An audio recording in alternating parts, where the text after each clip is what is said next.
Hello, guys, and welcome to the live review of the Italian Grand Prix, Monza itself. I am joined by my wonderful co-host, as usual, Wayne Moulds. How have you been? I've been good. I'm not as good as someone on holiday, but I am been good. So Yeah, I mean, despite the lighting, I have actually got a tan. I'm not just completely white, despite being in Lanzarote for a few weeks. But yeah, it's been that's why the streams have been a bit frustrating. Obviously, I was away for Zandvoort, and then it was Belgium, and there was issues. I can't remember what the issues now. It was so long ago. There was issues for that we couldn't stream either. So it meant that we were away for a much longer than we expected to be, and then now there is another summer break, effectively, which is annoying. But there you go. This is the life of F1 in 2022. But yeah, so Italian Grand Prix, Max Verstappen I've just accepted he's going to win this because Ferrari have just completely and utterly royally bottled this. They've done in football terms, they've completely done a Tottenham. They've just not even made this a fight for Max Verstappen. It's probably one of the easiest championships I've seen. One, because Perez is not even really close either, so it's just a one-man band. Whereas at least in the Hamilton championships, you always had, well, not so much with Bottas, but with Rosberg, you at least had a rival next to him. But it is what it is. Leclerc does take second, with George Russell completing the podium in third. Sainz wins the penalty pack race, as I called it, in fourth, followed by Lewis Hamilton in fifth. And then was it Perez, Norris in sixth, no followed by Perez, no Perez was it? Perez had that obviously late pit stop, which put him behind the pack before the safety car.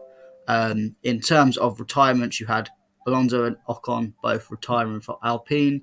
Lance Stroll retires just before Daniel Ricciardo creates some controversy by retiring before the end of the race and calls into the safety car, which meant we had to finish on the safety car, which if I was someone in the crowd paying a lot of money, I wouldn't be very happy with to see that end of a race. Mind you, the race itself wasn't the most exciting either. So Wayne, starting with you, and obviously this is open. It's open to talk about a few of the races, obviously before Zandvoort and Belgium. What have you made of the races that we've been away, and particularly obviously Monza? I'll get off one mistake you've just made, and I didn't want to disturb you. It wasn't Ocon, it was Vettel, but we'll let him get away with it because obviously It might not been Stroll, but it been Vettel though. I it know was it's both Joel, Alpines. Vettel, Alonso, and Ricardo. I feel like you're wrong. I But feel you like can check if you want. We'll let him come on here and apologise to me in a minute. It's all right. But if we're going to go on about the races, obviously Spa, we had a race this year, not like last year. It was a decent race. Penalties like this was loads of penalties in this one with Verstappen, and he was just superb that day. The car was and Ferrari done a Ferrari. Unfortunately, at the moment they've got a lot of pressure on them, and they're making silly mistakes. Then you got obviously Holland as well, Verstappen country. Again, great racing. A decent. It weren't as adventurable as I thought it would have been. But again, Verstappen did really well. Same as this one now. Obviously, in this race, he took it. He was lucky from the start, from other cars around him having poor starts. He made advantage of that, and then his car looked much superior to any other one, even Leclerc, unfortunately. And they made a gamble on the decision with a pit stop early. Understandably, it didn't pay off. But if you look at it on the bigger picture, they didn't have another card to play because Verstappen was closing his gap. The tyre wear was being more stronger. They look at the moment, even though I know Matt doesn't want to admit it, Verstappen is looking very dominant. It's not just that Ferrari have given them it. It's a big deal for from Verstappen. They have looked similar to the Michael Schumacher days, where Schumacher used to dominate race by race, no matter what position he was in, because he was so strong. Verstappen is in that sort of manner this season. Red Bull have done a brilliant job giving him, from the start of the season, they looked quite dodgy till now. They've literally looked like a superior team compared to anyone else. Unfortunately, we're going to be talking about the circuit. Unfortunately, weren't as exciting as we hoped. It was very interesting with the tyre calls and the pit stop calls, but other than that, it wasn't as exciting race as we would have hoped. What has been in other Monza races, they could change the DRS zones. Me and you had a discussion before we started. Obviously, I'll let you explain that better than me. But there's been some decent racing. There's obviously news off as well, the racing, what we'll get into, because I'm going to probably be the one talking most about it, because obviously with Matt gone away, but as my team is in the middle of it as well, so obviously I'm going to be asked to explain that one in the future. But yeah, it's been decent, and obviously we'll go into detail with the race. Obviously, I hope now he's looked up the retirements. Yes, I will admit that I was wrong for once. I don't know where, because I've been, even throughout the race when I was doing all the tweets and everything, I've put down Alpine double. It's the blue and green. I'm just going to say I'm colourblind, and that's my excuse. That the green and blue is just too similar to me. You've got too many excuses. No, I'm just. I apologise. Anyway, we'll get off that subject and go on to the actual race. And yeah, I'm kind of annoyed that the two races we missed were quite exciting, and then Monza was just not. I do agree. I think it was funny enough similar to the other Italian race that we had this season.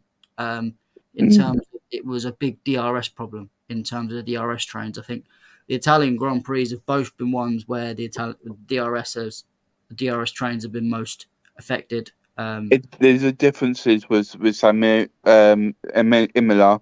There weren't many overtaken by anyone. Yeah, but at the same time, you didn't really have, apart from Hamilton at Imola, you didn't have anyone out of. I think if you had Perez and Sainz up the field, would you have seen anything really? Do we know? We won't know, would we?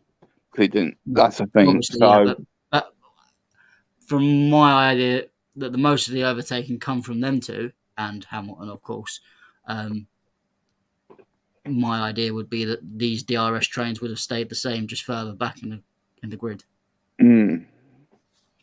I actually think them lot being involved and overtaking them, and it was only when the only time overtakes were really happening, other than the three big boys, was when they were moving through and disrupting them DRS. So I think there was one where Hamilton or Perez and that went through, and then someone tried to take advantage and overtake, and that was where, because it was disrupting the flow and they were disrupting the flow, if there is none of them, then DRS trains are undisrupted for the whole time except pits, which obviously Monza, you only get one pit unless you're Ferrari, apparently, or safety car comes in.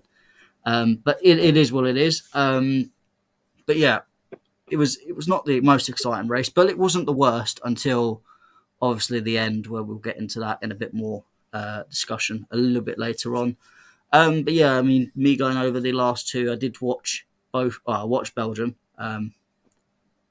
Zandvoort, I kind of watched extended highlights, so I've watched enough to make a discussion. I think they were both good races. I think obviously Zandvoort, I can understand your point, but it was still an exciting and a little bit controversial, but we won't get into that because that we'll be talking all day long with that. But there you go. I think they were both exciting races. I think if people were going to talk about Hamilton, Hamilton was fully at fault for the Alonso crash. I didn't like Alonso's comments. That was the thing that mainly pissed me off about it. Um, that was very disrespectful from Alonso. And as of their history, I don't like. I can point very big fingers to why that is. Why he's saying that to Hamilton and not anyone else. But there you go. I don't want to get into that sort of thing on here, but was fully Hamilton's fault. I think being I think a bit silly at that point. Kind of ruined his race and ruined my watch generally, because obviously Hamilton is the main guy that I watch in terms of Formula One. But Zandvoort was, I thought, pretty good. And this race, I think, the main person I think we should talk about straight away is the debut points, Nick de Vries, driver of the day as well on Sky Sports F1, which I fully agree with. I'm not going to give it. I think as much as Verstappen did do well, as you mentioned, I think they said, "Oh yeah, you got the most overtakes in the first lap." I was like, "Yes, but three of them got out of the way themselves. Not even Hamilton, not even Verstappen getting through." And I think it was Ricardo, and Ricardo's one. Ricardo just sat back. I couldn't let him go through. Let's be honest. There was no, and even Russell. No one was even trying to have a overtake war. Verstappen was just letting him through. So I won't be too praise of that. So I think Nick de Vries getting 8th place in the first place, obviously penalties wise, was fantastic. And then keeping that place, battling with Alonso, who we know how good Alonso is and seasoned he is, to keep him behind for so long before he retired, I think was fantastic. What did you think of Nick de Vries' Formula One debut? I think it was a brilliant debut for him. It's especially on late notice. Yeah, it was quite fortunate that he was a come in for the first practice for Aston Martin. So he was literally there, and he knew the track. He really had that experience. But for him to qualify in 13th, and then obviously getting promoted for the penalties, but getting to 13th in the first place is not a small thing for him, and it's a big deal. And then race like the owner or the team principal said, he's given them, go and do what you want to do. If you go out, you go out. There's no issues. And him to go out and not only be put on the tyres that you would think were not suited him, he made it work, and he did really well. And Williams, I tell you now, if they had any common sense, watching the TV how he performed today, comparing De Vries, and hopefully Albon is fit, because obviously with his appendicitis, and we all wish him the best recovery on the channel. I think he's got to have that seat. It's a no-brainer. He looked, like they said on commentary, he got to that Williams where he had no right being there and competing with the drivers around him, and he was competing. So that is a big testament to the quality of driver he is. Another Mercedes team driver, he won the Formula E, and he's done his bit, and he is an absolute, I think, a diamond in the rough. What I think, if Williams don't take advantage, they're the ones that most silliest decisions they can make for a long time. Yeah, I think you potentially could be looking at, depending on how he does in terms of his future, obviously a team like Williams, you could be looking at Hamilton's replacement right there, right now, as you've seen. Because we know Hamilton's not the youngest in the world. There is going to be a point where he has to leave. Either Mercedes get a seasoned person in, or if they think George is experienced enough to be that seasoned person, they bring Nick de Vries in, who has obviously already been Formula E champion and is one of them, and then they can build a team for the future. And it would be quite nice if Nick de Vries does really blow to have Dutch v Dutch at the top. But we will talk about that in later on, because there is some rumours going about with certain drivers what could happen. So, like I said, I don't want to spoil it because Matt doesn't know everything, and he's left it all to me. Silly Uh, sod. I've got to give my co-host something to do. Anyway, I mean, all I will say on it before we talk about it a bit later is if I was Latifi, I'd be looking for a new drive because I think you're done. After that Nick De Vries performance, I think he will look at that and go, maybe I should look for a drive now and not leave myself stuck. But there you go. It is what it is. Again, as you said, hopefully Albon is okay. Thankfully, I'm not saying in this in the pot. I'm not trying to be offensive about it, but thankfully it is in a time when we have got a 3-week break, 2 or 3 week break till Singapore. So fingers crossed, as long as it's not burst, which I don't. There has been not really any talk about the appendix whether it has burst or not. He should be okay to come back ready for Singapore, but obviously we'll have to wait and see. But Nick De Vries definitely stepped up and produced a performance that Albon potentially could have done or could not have done. So fantastic to him. Just on to the comments. Thank you guys for all your comments. First of all, from Srinaf. I don't know a single thing about F1 other than you've got to finish the laps and come first. Well, that's a good start. That's a good start. There are, I mean, the way some Formula One fans talk on Twitter, I don't think they even know that sometimes. But there you go. Big up Matt and Wayne. My support for the Worldwide F1. I'll start research and watching Formula One. Well, sure enough, this is why you got to tune into every single stream because you can learn from me and Wayne. We're not expecting. We don't.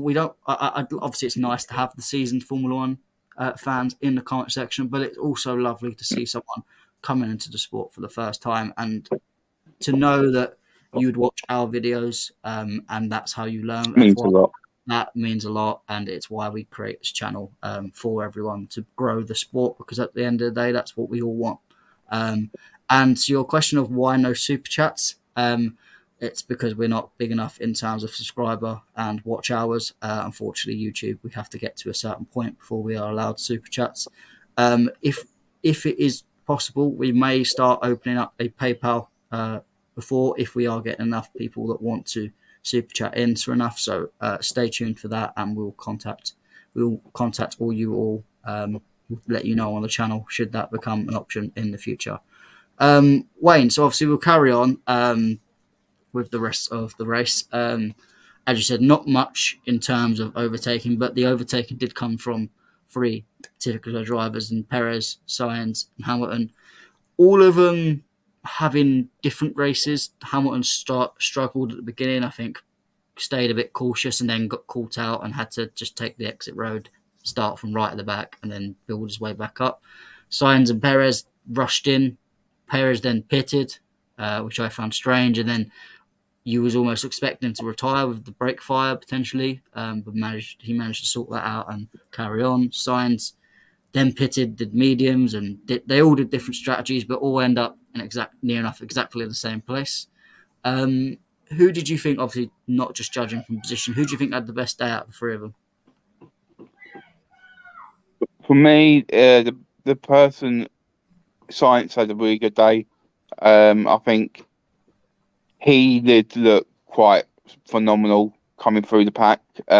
His car, the Ferrari, did look quite in a good shape. Obviously, like you said, Hamilton had to drop to the back, and then it didn't. It looked like he just didn't have the grip from the start, like other people around him. And he was slowly getting past cars, and he weren't doing anything too spectacular. So you didn't really hear much about Hamilton from the start, like you did with Sainz. And then you got Perez. I thought it was comical because he came in. And I was like, "Why are you coming in so early?" All I just looked and thought, is this Ferrari deciding this? Yeah, and I got to put the hard tires on. I was like, "What? Why are you putting hard on? That don't make any sense now." Well, to be fair, the only sense it makes is with the hards you can still get to the end, and with especially Monza being a short track, you can get to the end 6 laps in. And maybe and then he's like thinking, you said about the brakes, and I was like, "That's going to be retiring. That don't look good." and all of a sudden we didn't hear nothing about it. And then the next thing you look at the list, and he was going up and up and up, and you're thinking, hang on, so he's making a work of this. For me, Science was the best driver out of the three, just because he weren't just the fact that he was overtaken. He looked the DRS train. It was starting with Ricardo, and I think it was Guangzhou at the end, and he was passing cars, and like they was all finding it hard to get past that DRS train, and he just looked like it was easy for him, and it was very good to watch, and it can show that if you've got the strong car and you're able to do that, that's a good sign, and we need more of that. Do you know what I mean?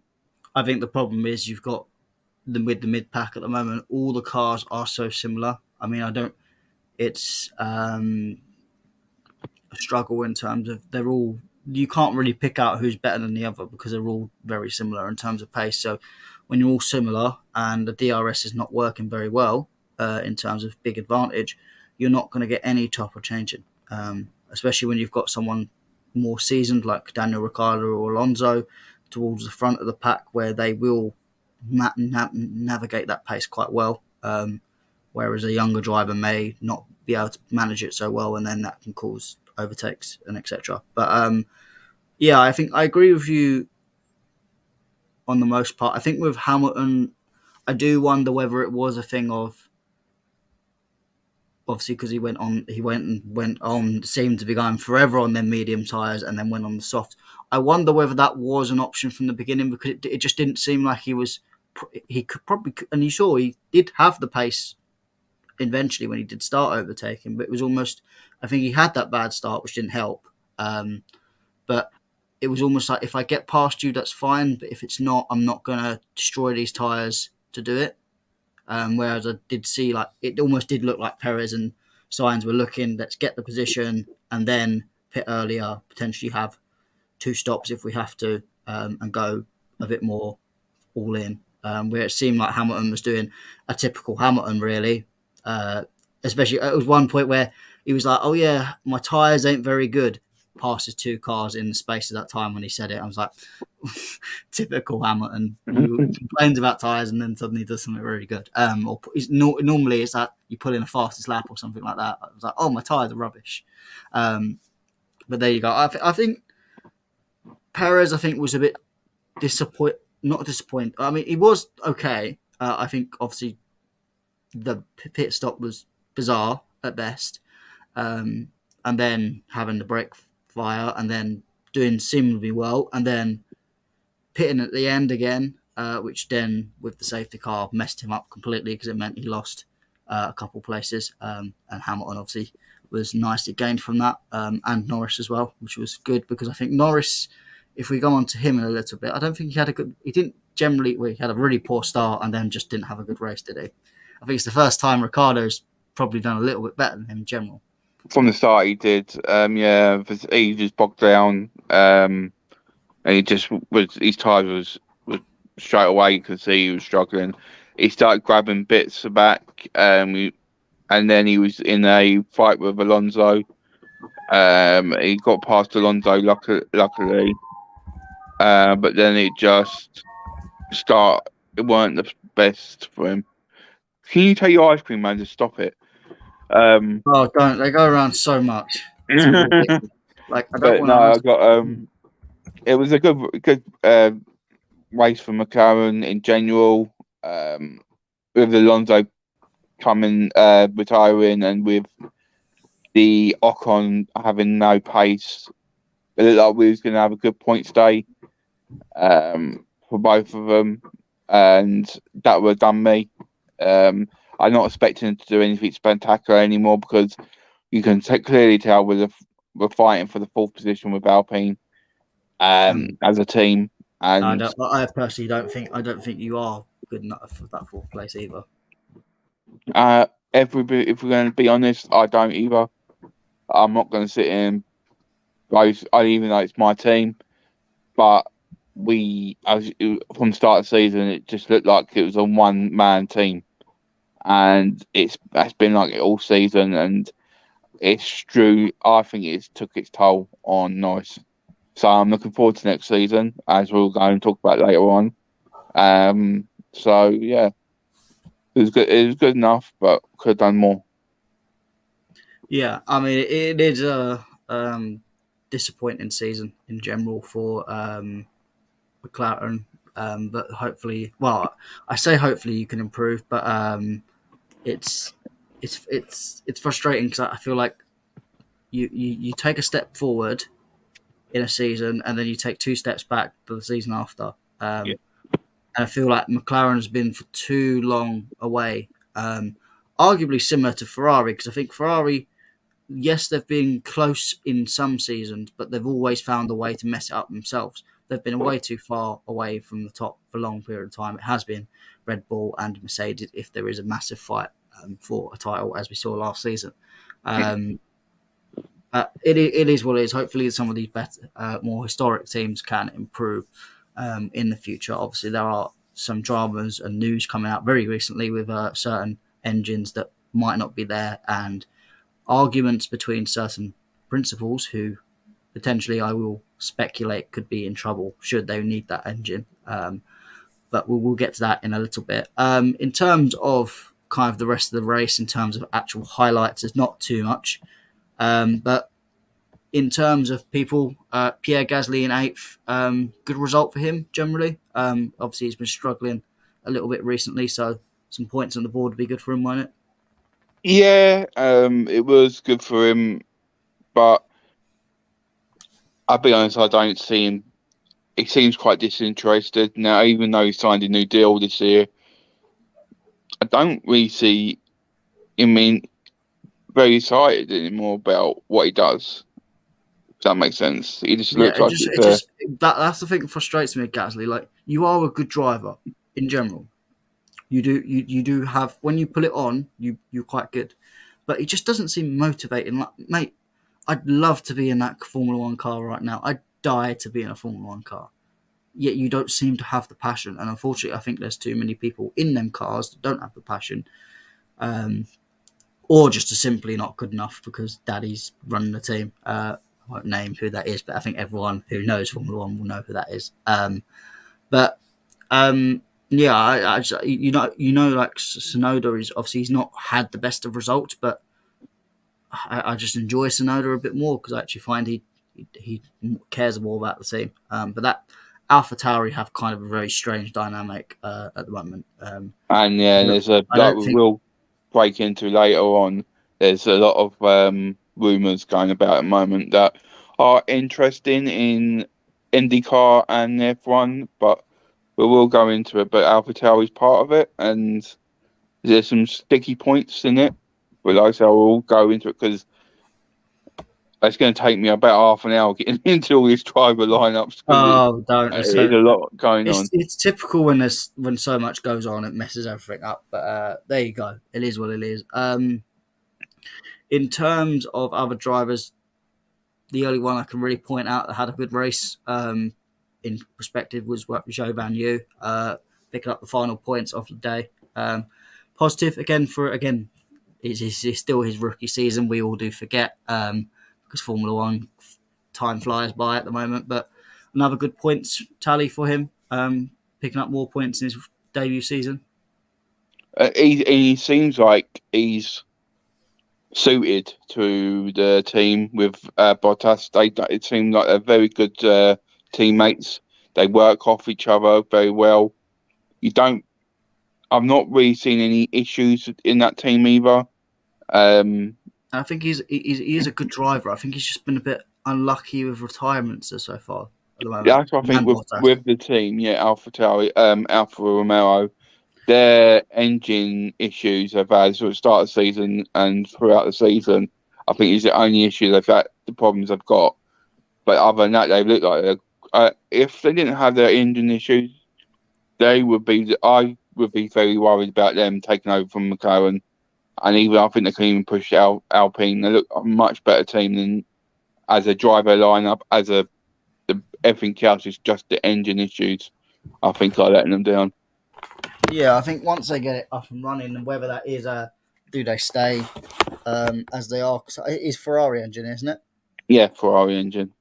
Whether they do stay with Ferrari, obviously it being an Italian team, I do not see them really switching predominantly. But there you go. We'll have to wait and see on that. But if they do put it together, they have got a good driver. I think they've got a young. It's that typical thing. They've got a young driver in Joe who is doing quite well, and then they've got the experienced rider in Valtteri Bottas, who yes, he's experienced, but he's not that old either. And I think again, as you said, if it was between McLaren, Alpine, and Alfa Romeo, who's got the best team at the moment, obviously McLaren's will change eventually. I'd say you're third, even though Norris is very good. I think you're third. Alpine obviously are changing as well, but say we have this one right now, they're probably second, and Alfa Romeo third, first. I Yeah. think they've got just a If you driver look at dynamic and the driving chemistry. like the consistency, the communication, and all that, you because there has been issues with Alpine, there has been issues with McLaren, and there's no way to hide that. And you will, like I said, we'll all get into a bit more details in a bit, but I would say rather than there's issues at Alpine, there's just issues with Alonso. no, there's issues with Alpine. No, I But will get into. I will yes, get but into it. we'll get into it. But obviously, it is a common theme. Once Alonso gets fed up, he gets fed up and he jumps off the train. Right. You're saying that because you've got an issue with Alonso because of No, his no, but no. no, but You've got an issue with his no. Let me finish. You've got an issue with him because he's got an attitude with Hamilton, and you don't like that because Hamilton's your boy. So no, let's nothing get to it do with right. You're that. biased, No, right? I respect Alonso completely as a driver. He's a fantastic driver. I'm not saying anything about that. My point is that every team he goes to, there is a time when it gets to an eventual falling out and he moves on. And it's happened at McLaren. It's happened McLaren. It's happened at Ferrari. It's happened at Renault, and now it's happened at Alpine. So it can't be all them teams' fault and them team dynamics. Sometimes you got to point and go, well, and we know Alonso is a very fiery character as we've seen recently. Um, I think Alonso does get to the point when he's done with the team, he is just fully done. He doesn't hide his emotions. He will say Mm. it how it is. I think once you get to a point with that of Alonso, I think there's obviously no turning back, and that's why I think Alpine have decided. Obviously, Alonso will go, and what happens. Obviously, as we said, we'll get into it in a minute because I don't think there's much to speak out in this race. But whatever happens there will happen. We'll have to wait and see. Is there anything else you wanted to mention about the race? Oh, wait, no, we have one thing that we need to mention. I can't believe I forgot that. Obviously, the end of the race was, I will say in polite words, not the most exciting. Uh, Obviously, Daniel Ricciardo breaks down 5 laps to go. Any idea, Wayne, what the issue was in the end? Did they say? It Or it was gave the engine basically gave up. It okay, was we're gonna looks like we're gonna have a next Grand Prix. We're gonna have grid penalties for oh, Ricardo. you don't want that Singapore. So. Because unless people are just crashing, you're not really passing people. Okay, that's Oh, good. actually, right. Let's be honest. I'm not going to be surprised if we was going to be behind anyway with Ricardo. Yeah, So I'm not really surprised. it's Ricardo, so you don't have there's not the grid penalty won't be that much in grand scheme of things anyway. Um, what was I going to say now? Yeah, but obviously safety car comes out. It took a while for them to actually do the safety car, and the fact that I think both Verstappen and Leclerc went past the safety car. The pit line. Russell only just managed to get in when the safety car was waved. He pitted him first, and then certain people pitted. Verstappen, Leclerc did come on in the second way round because the safety car didn't catch up with them, and the safety car ended up picking up Russell, which was strange. And it took the safety car about 2 or 3 laps to just pick up Verstappen and Leclerc, which meant Russell had to go round, but he was like near enough just in front of them. So it was absolute chaos at the best of times. And this for me brings the question on because obviously we've had the Abu Dhabi thing, which we're not going to go into because we can argue about that all day long. between F1 fans. But that was an issue where they they did the safety car just before the last lap, and people weren't sorted out. They've now had this issue where they've done a safety car, they've done it throughout to the end of the race, and fans are now complaining that it was a boring end to the race, which I always think you shouldn't end a race on a safety car. I think that's just, it defeats the whole point of the race. And if you have to do it, you have to do it. But if you're in a situation where this was just absolute complacency, I find at the moment, I don't know what's worse, Ferrari's strategy team or just the F1 stewards in general actually making a decision, because they both can't make a decision to save their lives, and normally it is the wrong one. Um, but my question to you, Wayne, I did speak to you a bit before, but I'll let the comments know what I think. Is it an idea now that they maybe put into legislation that if there is an incident within 5 laps of the final, within the final 5 laps, that they red flag the race, which means the race is stopped. They can sort out whatever is sorted out. Um, they can then Cars can then change all their tires if they want to, which means you don't have disadvantages of certain people being on tires. You can have a standing start, final 5 laps of just pure racing, because obviously there's not any tire saving needs to go on, and it will create the exciting end of a race that we all ultimately want in this race. What do you think of that? And I'll also bring in another guest, Sadiq Worldwide Chelsea. How are you? What's going on, man? Sorry, I couldn't make it from the start. Apologies. That's all right. No worries. No worries. So Wayne, what do you think of that? Do you think I'm talking facts, or do you think I'm just talking complete rubbish? No, it's for the fans, and it should be fair. It's a fan sport in general, and they don't really come to watch safety car ending like that, and it just be where it could have been more exciting, especially with them bunched up again and different tires. Verstappen could have won it, but Leclerc could have been something with Leclerc. Russell could have snuck in there and got more points as well. So yeah, I think it would have been more interesting if they did do it that way. But unfortunately, I think the FA this year, because it's a brand new judging, brand new everything, and because of what happened end of last year with Abu Dhabi, I think they're trying to take the safety option and not to make any big decisions what could affect anything. And I think that's what they've done again today. I think they just took the easy option and just let it go under the safety car. Yeah, I think I do agree with you. It's the easy option, but I still just think it's. I mean, if I was there watching it and paying, as you know, Formula One races do not cost. They do cost a pretty penny. If I'm paying a pretty penny to watch that race, I'd be disappointed if I'm seeing it as a safety car finish. Considering it's not like it was one where it was 2 laps to go and you're not going to get the race finished. That would be just like, it's disappointing. It ended like that, but it's racing. Sometimes this happens. But when you had 5 laps to go, you're so slow with initially doing the safety car, then getting the safety car to sort itself out. And that's not even a FIA thing. That's just what is the safety car driver doing at that point? Because how you're struggling, I've never seen a safety car struggle to pick up a leader so to take so long.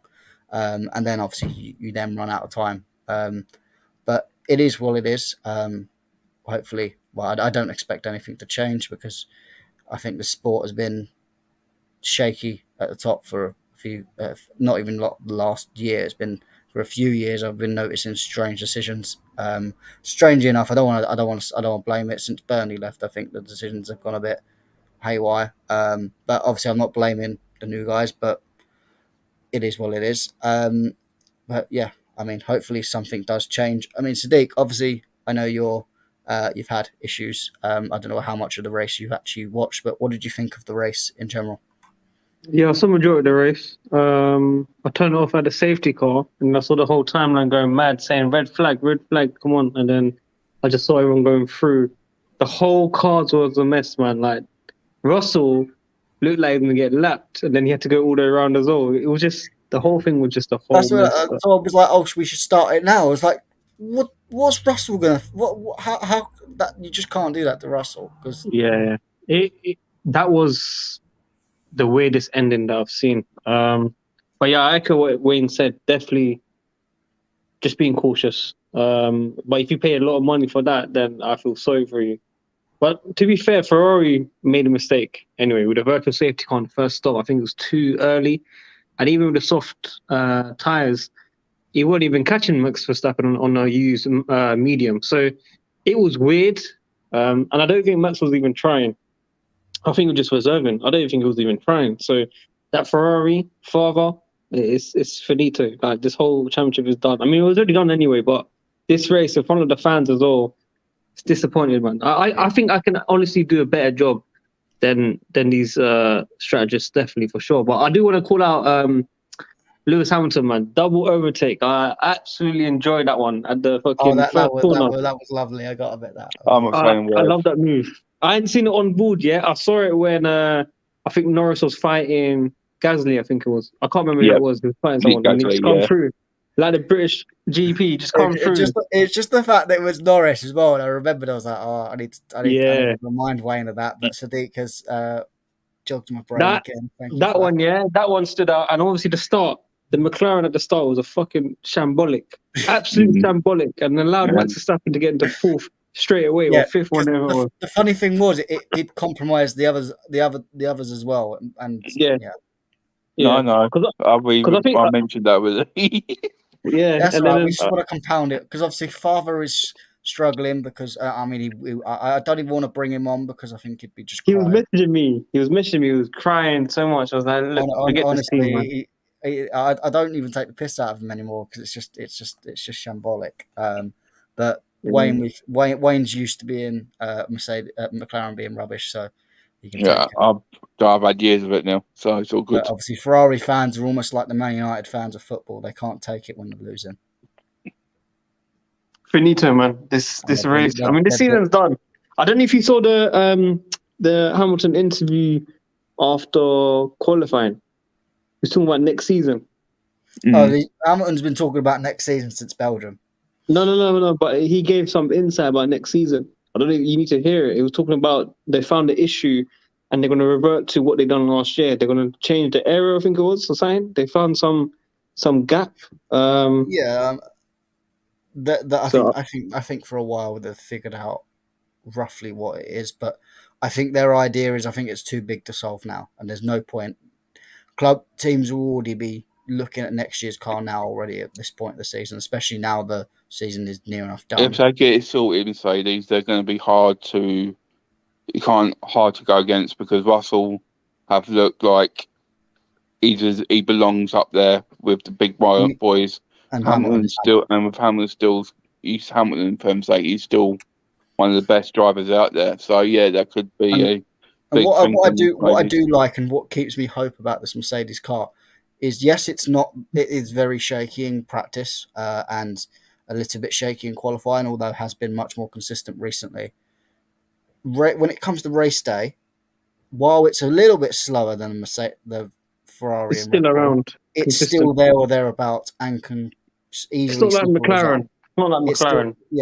It's not fallen away, and it seems a really massive difference between qualifying and race. Which you know when Hamilton went past Alonso the first stint, I was so happy, man. I was so happy with that. I thought he was going to hold him up for ages, and the guy got past him. And then he came back as well. It's like, it was when I saw it was Tsunoda. It was holding him up at the first few laps, and I was like, oh no. He went off the track, innit? First corner, he went off the track. Yeah, I was like another AlphaTauri holding up Hamilton. It's just fucking typical. The pace was alright though. The pace was alright to get into fifth. It was decent pace. Yeah. I think it's weird. All signs Perez and Hamilton did well. I expected one of them to be off. I'm surprised the first lap was as clean as it was.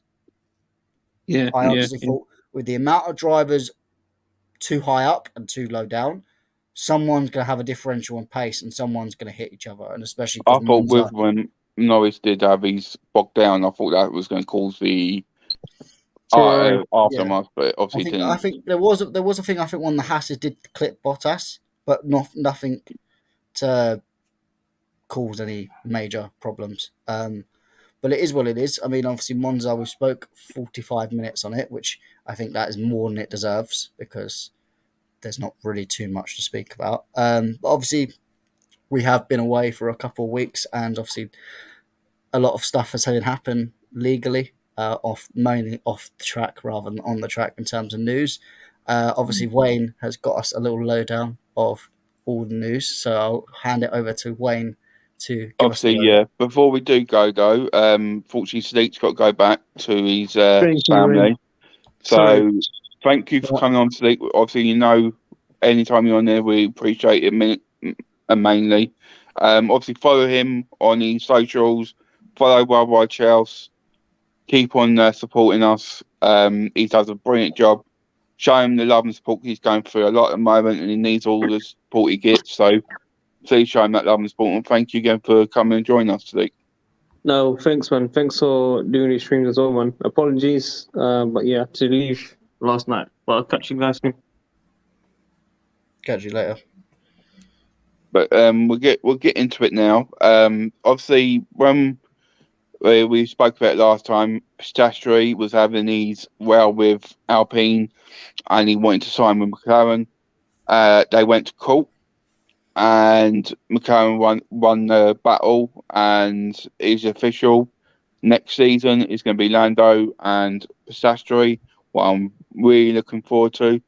I think it's going to be a very good lineup and a very exciting lineup as well, young. So yeah, it's a very exciting times for McLaren if we can try and get back to the sort of pace we had last season. I think we can be a very thorn in a lot of teams' back.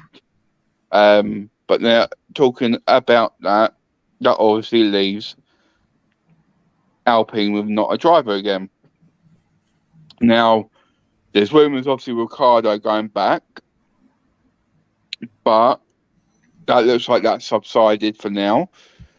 Ocon's come out and said he wants Mick Schumacher as his driver with him next season. And Alpine came out and weren't happy without Ocon, and Ocon got a bit of a telling off for that. And then Pierre Gasly has come out as a favourite to take the job. And obviously we know Pierre Gasly's been taken a new contract this season. So that's a bit of a surprise in a way, but in another way it isn't, because he's a French driver. He's always wanted to drive for Alpine, but he don't get on with Ocon. They've got a bit of a bad relationship. So that's happened. But now there's other drivers have been coming in for a talk with it. Was Jack Doohan from the F2 is an Australian, and he's a quick driver. He's done all right this season. Crashed out. And then, he retired earlier, didn't he? Because I turned on the F2 and was like, where's half the cars? Because they're all half of them are gone. But there you go. I'm thinking, yeah, you spoiled it for me. Thank you. So there's me actually for once watching it live. But so yeah, he could be in it. There's other drivers have been mentioned. Victor Martins won the F3 and he's been an outsider as well. There's supposed to be 13 or 14 drivers applying for the opportunity to be Ocon's partner next year. So there's other names we probably don't know about. There's Hulkenberg probably is one of them. And there's probably others that will surprise us when it comes out. But the rumours with Pierre Gasly, if he did go over, what will happen to AlphaTauri with the seat? Will Tsunoda still be there? Who would go in the seat with him? Liam Lawson was mentioned. What I think would be a good opportunity for him if he did. And I think he's a driver that deserves his opportunity now. And there's other drivers. But one name come out, what I was surprised with, but there's going to be a little bit of an issue with, but it's one song that I have rated, and I've said it on this channel before, is Colton Herta. He's from the IndyCar. He's a very young American who's got a real talent to him, and he's a reserve driver for McLaren. But points is the issue, isn't it? And there's driving points, unfortunately, the license. And unfortunately, with IndyCar, there's an issue with that. And if he had enough on his super driving license, whatever it's called, I can't remember what it's called now. Yeah, And they're not sure if he's going to have enough points. And they said maybe he can do some pre-practicing for at the end of the season for McLaren and for maybe for AlphaTauri as well to bring up some of the points to get that seat. I know he's very highly rated. That wouldn't. I know if he did come into Form One and he did drive there, I wouldn't be surprised if he does really well because he does. He's a driver. I think we should look out for the future.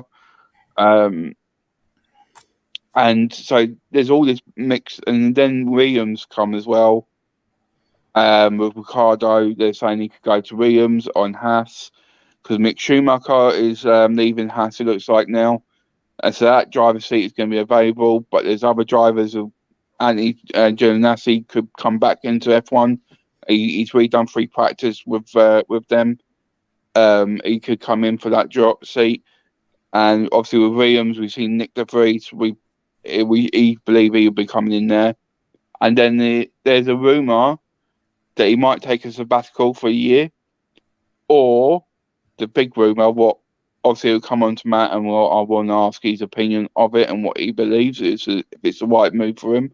He could become a reserve driver for the Mercedes brand and be a reserve driver as this behind Hamilton and Russell and for next year and onwards. How would you take that if that was the case?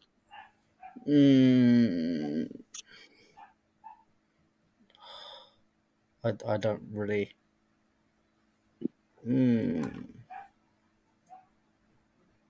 I don't think I like that. I don't know why. It just doesn't.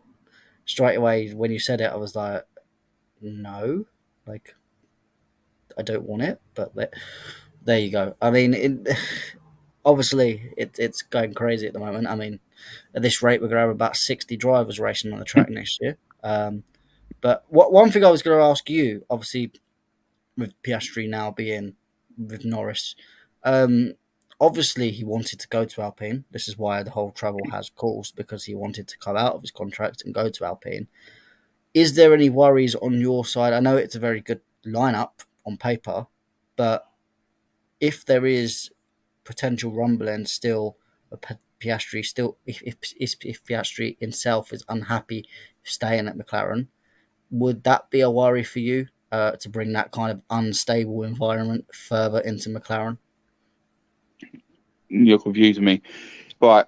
Well, obviously, Piastri is he did what we both would agree he did want to go to Alpine and not go to McLaren, right? You got it wrong. He wanted to go to McLaren, not Alpine. He was signed with Alpine. They had him in the driver lineup for the reserves. He was in the driver camp. Why am I? I don't know. And then he decided upon himself that he didn't see a future there, even though the seat came available.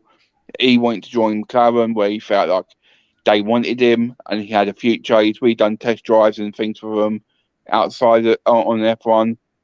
He's supposed to be doing test drives this season for McLaren. They're still fighting, seeing that that's possible because Alpine's trying to stop that as well. But no, I think it's Lando Norris seems really happy as well. I mean, ignore me because I this saga's gone on so long, my head's fried. I've just got the whole story confused. There you go. But yeah, but what is your opinion with all these driver lineups? Obviously, it's like transfer day for football driving lineup. It's like what could happen. How we look at it. Obviously now we've got a few drivers are in the market. How would you see it all transforming in your opinion, and what are you looking forward to seeing? Well, I like the fact that Mick Schumacher will be leaving because I don't think he deserves to be an F1. I like the fact that Latifi could be leaving. I don't think he deserves to be an F1. The whole Ocon Alpine thing, I think, is just very strange. We know Ocon is he is what. That's why it was a bit weird having Alonso and Ocon on the same team, because they both will say their piece. They will not stay quiet, and it does put them into trouble. And that's why I think it exploded a bit in a way, and why Alonso's chosen to leave. But I do find it very strange. I think Mick Schumacher going to Alpine, I find that a very strange move. I think Pierre Gasly makes sense, because ultimately you'd want a French driver, and a French team. That would be great. But then now you're gonna cause Ocon problems, and if Ocon leaves, where does Ocon go? And when you've spent all that time trying to get Pierre Gasly in, do you have time to go again find another driver and have a completely new partnership in? So I don't think they'll go for Pierre Gasly. Honestly, I don't. I think Nick De Vries will probably be at Williams. I think after today, I think they will talk to him about it, and I think Nick De Vries would be happy with that, because I think he'll look at how Russell stayed there, did well, and then eventually moved on to Mercedes. I think he'll look at that and go, well, I've raced in the car already. They've seen how I race. They've seen more than other drivers that they may be looking at, in terms of in their actual car. So I think he can just put himself on the springboard and go from there. In terms of Haas, I have no clue who will be in that car. The Hertha thing obviously is an issue with the super license. Whether they can get that sorted or not is another question. I do find it very strange how the Indy points are so low compared to other forms of motor racing. I do not really understand it, but that's just complicated motor racing issues that we don't really want to get involved, because it will probably hurt our brains trying to get involved into it. So we won't get involved in it, and I don't think any of you guys would want to listen to it either. So whether he gets in, I'd say it's 50-50, whether he does come in. And then Alpine, honestly, I don't know who will get in. I personally would, when you would mention about Jack, I think Jack does deserve a Formula One seat at some point. So if it is him and Ocon at Alpine, or Jack anywhere, that would be fine for me. That would probably be the one I'd like to see, and then Nick at Williams, and then if Hertha comes in, Haas, that is probably my perfect one, because you've got two drivers that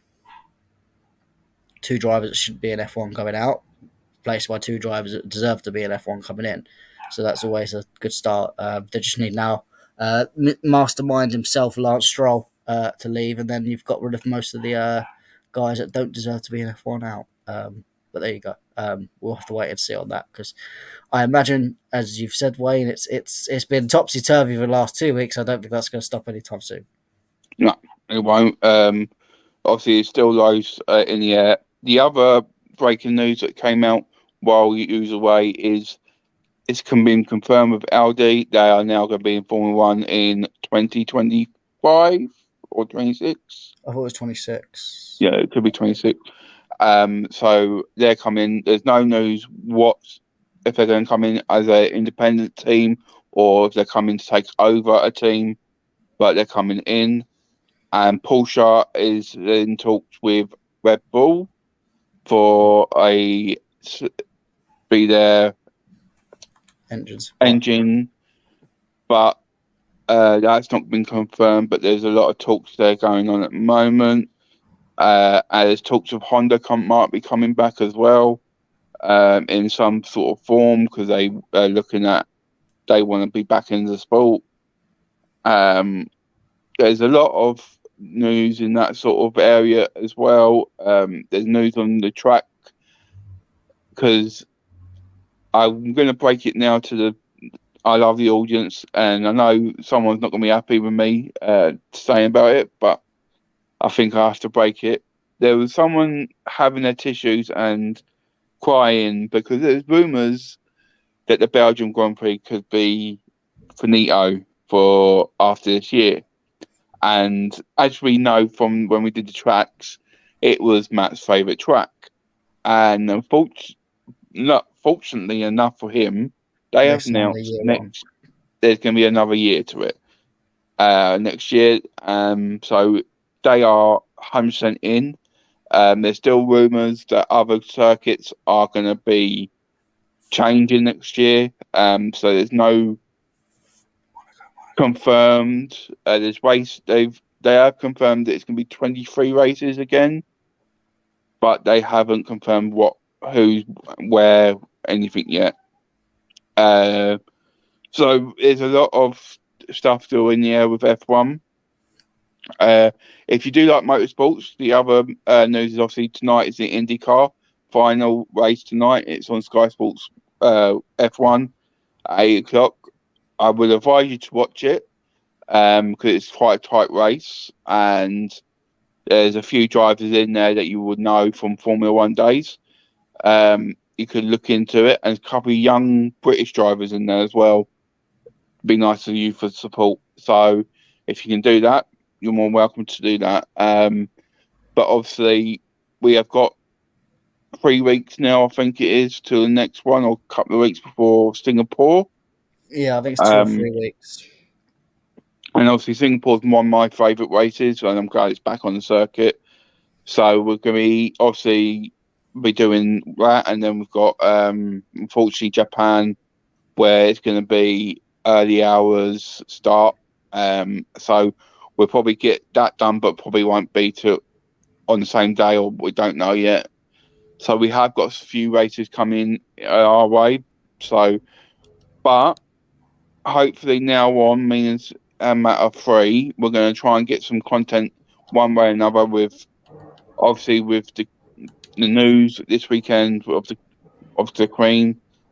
We're going to obviously need some content coming because it's going to be a few weeks of not a lot of sports going on for us. But we will try and keep you updated. If there's anything you would like us to do, any lot of top tiers or any discussions or anything you want us to talk about, please message on the YouTube when we finish. Please smash that like button. Share this to all your socials. Please try and get as much likes as possible and more subscribers. We're building this slowly but sure. We are trying our best as a team to make it a better for everyone. And yeah, we appreciate everyone who's tuned in so far. How many likes have we got so far, Matt? I think it was at 7 last time I checked. That was about 10 minutes ago. Okay. So I appreciate the 7 likes, but if we can get it to 10 before we finish, we'll be very grateful. Please keep on supporting us because maybe we're not always week in, week out doing videos, but we're trying. We will get better. This is a new thing for both of us, especially for me. I'm got no clue. If I'm without Matt, I wouldn't have a clue what to do. So thank you again, Matt, for the stream. Thank you for giving us the opportunity, and obviously thank you for the start of talking about the race and everything. And thank you for all the hard work. No worries. I mean, obviously with stuff with Chelsea as well, I think I might be a bit more interested in Formula One than Chelsea at the moment. So the way it's frustrated people, but we will have some news. Obviously, with all the news that is going on at the moment and firing, I feel like we could have a weekly stream of just news. Should it still continue to pop off as it is, we'll kind of get into that. It might be we might do a live stream video, live stream like this, or we might do a pre-recorded video of me and Wayne quickly going over it in about 10-20 minutes video. But we will kind of discuss that after between me and Wayne, and we'll see what the news pops up. But yeah, we'll see you for Singapore. Obviously, before we finish, obviously the sad news across the UK and really across the world of Her Majesty the Queen's passing. Obviously, it is very sad for us all, and obviously has affected the football this weekend. I think obviously because the Formula One is not going to be in any Commonwealth countries anytime soon. I don't think that will be affected at all, thankfully, for people who do want to watch. But yeah, obviously the nation is in mourning, so obviously rest in peace to the Queen and long live the King. At the end of the day, we all move on. We all move on together and get through this tough time for But thank you all, anyone that is suffering right now. We are all here in terms of a message if you do need to vent out to us as well, because I know for some people this is a very stressful time financially, and now with the latest news of the monarch passing away. But thank you guys for all tuning in. We have got 8 likes now, so if we can get 2 more by the end of today, and that will push us out to more people, get us more people on the channel, more people in the comments, and we can grow this channel. So thank you all for tuning in. It's been a okay race and an even better stream. As Wayne said, thank you for all coming on. I've said thank you for all coming on. Wayne, thank you for coming on as well. As always, my main man. Always. We will be back very soon, so stay tuned. Tune in every single day or every other day, and hopefully there'll be a video up or a stream up for you guys. This is Wayne. This is Matt signing out. Cheers. And of course, the technology is not going to work. Let's try this again.